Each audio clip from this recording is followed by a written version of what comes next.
আসসালামু আলাইকুম বন্ধুরা। তো আজকে চলে এলাম কিন্তু খুবই গুরুত্বপূর্ণ একটি বিষয় নিয়ে। তোমরা কিন্তু ভিডিওটি খুব ধৈর্য সহকারে দেখবে, শেষ পর্যন্ত দেখবে। এতে তোমাদেরই উপকার হবে। তো এইখানে আমি বলতে যাচ্ছি যারা একাদশ শ্রেণীতে ভর্তি হচ্ছ এবার, তাদের উদ্দেশ্যে এই কথাগুলো। যেহেতু সারা বাংলাদেশে কোটা আন্দোলন চলছে। কোটা আন্দোলনের ফলে যেহেতু স্কুল, কলেজ অনির্দিষ্টকালের জন্য বন্ধ। স্কুল ও কলেজ অনির্দিষ্টকালের জন্য বন্ধ। সেজন্য অনেকেই বলছে যে, "ভাইয়া তাহলে কি আমাদের ভর্তি প্রক্রিয়া বন্ধ হয়ে যাবে? আমরা কি এখন কি করব?" মানে এরকম বিষয় বলছে আরকি। এবং চতুর্থ পর্যায়ের ভর্তি নিয়ে যারা কমেন্ট করছো, আমি কিন্তু কমেন্টের রিপ্লাই দিতে পারিনি। তো আমি এই কমেন্টগুলো নিয়ে একটি ভিডিও তৈরি করব এবং প্রত্যেকের কমেন্টের সেখানে আমি উত্তর দেব। যাতে তোমরা সহজেই অ্যান্সারগুলো পাও এবং বুঝতে পারো। তোমাদের সকল কনফিউশন দূর করে দেবো ইনশাল্লাহ। তো সেই এটা ভিডিওর পরে নিয়ে আসবো। তো যেটা বলার জন্য আমি বিশেষ করে ভিডিওটি তৈরি করলাম যে এইখানে এখন বলছে যে যেহেতু স্কুল কলেজ অনির্দিষ্টকালের জন্য বন্ধ এবং ভর্তি প্রক্রিয়া 25 তারিখ থেকে 25শে জুলাই থেকে সরি 15ই জুলাই থেকে 25শে জুলাই। তো এর মাঝখানে আমাকে ভর্তি হতে হবে। আমি এখন কি করব? অনেক শিক্ষার্থী এটা কথা বলছে যে আমি এখন কি করব? এখানে একটা নোটিশ আমরা ভালো করে লক্ষ্য করি যে 17/7/2024 সন্ধ্যা ৬টায় বিভিন্ন কারণে একাধিক পেমেন্ট করেছেন। হ্যাঁ, এটাই। আমি দেখাচ্ছি যে এখানে বলেছে যারা বিভিন্ন কারণে একাধিক পেমেন্ট করেছেন তাদের উদ্দেশ্যে এখানে বলবে যে বিভিন্ন কারণে যারা একাধিক পেমেন্ট করেছেন অনেকেই কিন্তু বলছে যে আমি একাধিকবার পেমেন্ট করেছি বা আমার পেমেন্টটা নেয় নাই। তো এখানে বলছে বিভিন্ন কারণে যারা একাধিক পেমেন্ট করেছেন এবং একাদশ শ্রেণীতে স্মার্ট ভর্তি সিস্টেমে এই পেমেন্টগুলো কমপ্লিটেড দেখাচ্ছে, তারা অতিরিক্ত পেমেন্ট সমূহ রিফান্ড পাওয়ার যোগ্য বিবেচিত হবেন এবং রিফান্ড পেতে মানে আপনি যদি একাধিকবার টাকা পেমেন্ট করেছিলেন, এটা কিন্তু প্রথম দিকে যখন সমস্যা হচ্ছিল তখন কিন্তু অনেকে একাধিকবার টাকা পেমেন্ট করেছিল। তো রিফান্ড পেতে হলে আপনাকে একাদশ শ্রেণীর ভর্তি স্মার্ট সিস্টেমে লগ ইন করে রিফান্ড মেনুতে যেতে হবে। সেখানে কিন্তু আপনি যদি লগ ইন করেন তাহলে কিন্তু এখানে আমি দেখিয়ে দিই, তারপর নেক্সট টপিকটাতে যাচ্ছি। এটা কিন্তু আমি আগে দেখিয়ে দিই যেহেতু এটা দিচ্ছে যে রিফান্ড মেনুতে গিয়ে একটি পেমেন্ট সার্ভিসের প্রোভাইডার পিএসপি যেমন বিকাশ, রকেট ইত্যাদি নির্বাচন করে একটি মোবাইল নম্বর দিতে হবে। উক্ত পিএসপি এর মাধ্যমে মোবাইল নম্বরে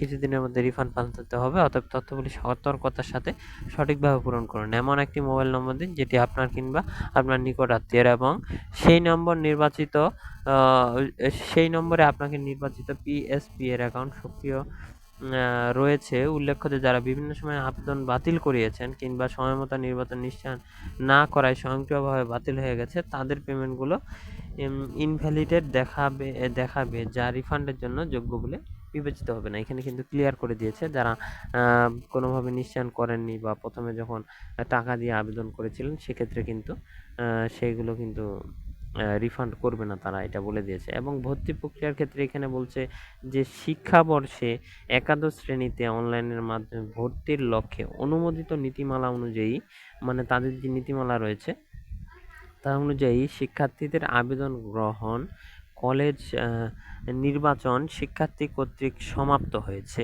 এটা কিন্তু সমাপ্ত হয়েছে, এটা বলে দিয়েছে। ভর্তি প্রক্রিয়া 15 জুলাই 2024 সোমবার থেকে শুরু হবে। বিস্তারিত জানতে স্ব-নির্বাচিত প্রতিষ্ঠানে যোগাযোগ করুন। মানে আপনারা ব্যাপারটা বুঝতে পেরেছেন হয়তোবা।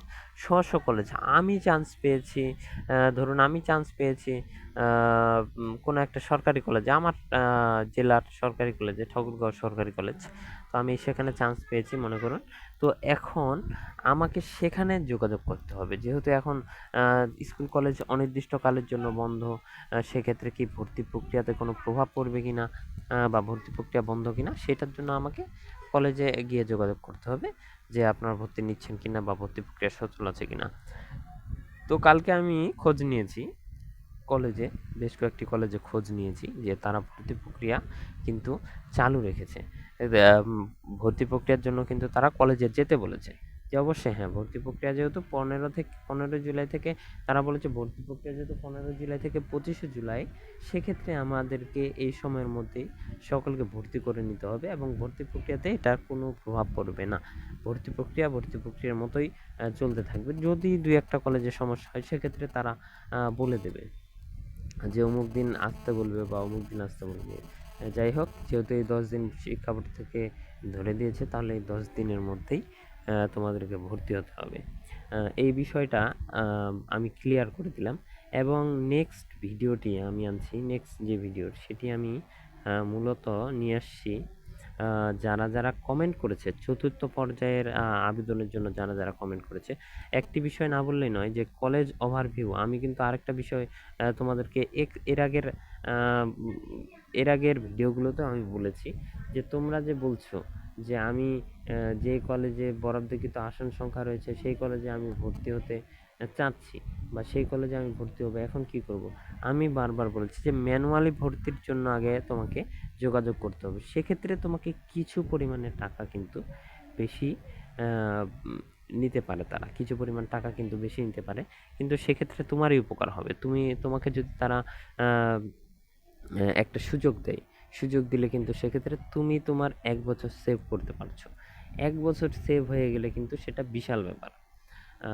কারণ 1 বছর মিস হয়ে গেলে জীবন থেকে এটা কিন্তু অনেকটা খারাপ প্রভাব পড়বে। এখন বুঝতে পারবা না, কিন্তু ভবিষ্যতে গিয়ে যখন তুমি দেখবা যে তোমার থেকে তোমার ব্যাচমেট অন্য ভালো জায়গায় চলে গিয়েছে, তোমার এখনো গ্র্যাজুয়েশন কমপ্লিট হয়নি বা তোমার এইচএসসি কমপ্লিট হয়নি, তারা ভর্তি পরীক্ষার জন্য বিভিন্ন জায়গায় পরীক্ষা দিয়ে সেখানে টিকে গেছে, কিন্তু তুমি কোথাও টিকতে পারোনি।